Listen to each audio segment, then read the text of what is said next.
अस्सलामुअलैकुम दोस्तों, आज की वीडियो में मैं आपको 5 दिलचस्प पहलुओं के बारे में बताने जा रहा हूँ। तो आइए शुरू करते हैं। पहली नंबर 1, उस चीज का नाम बताएं जिसे आग नहीं लगती लेकिन फिर भी बुझाना पड़ती है।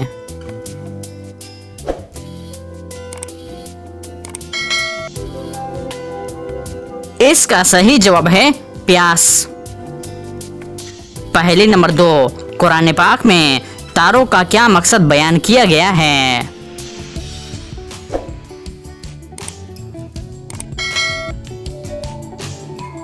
सही जवाब है खूबसूरती और सिमत बताने के लिए। पहली नंबर 3, जहन्नमियों को कौन सा खाना खिलाया जाएगा।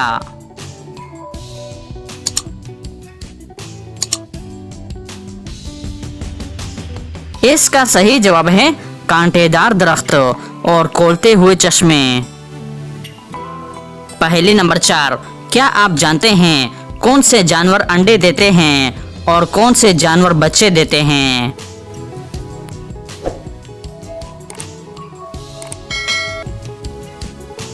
सही जवाब है जिनके कान अंदर हो वो अंडे और जिनके बाहर हो वो बच्चे देते हैं।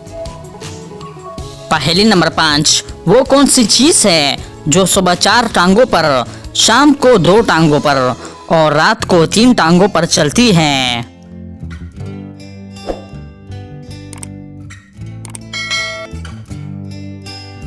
इसका सही जवाब है इंसान, यानी बचपन में 4 टांगों पर, जवानी में 2 टांगों पर और बुढ़ापे में 3 टांगों पर। तो दोस्तों, उम्मीद करता हूँ कि आज की वीडियो आपको पसंद नहीं है। अगर पसंद नहीं है तो लाइक का बटन दबाएं और मज़ीद मालूमाती वीडियोस के लिए हमारे चैनल को सब्सक्राइब कीजिए। शुक्रिया।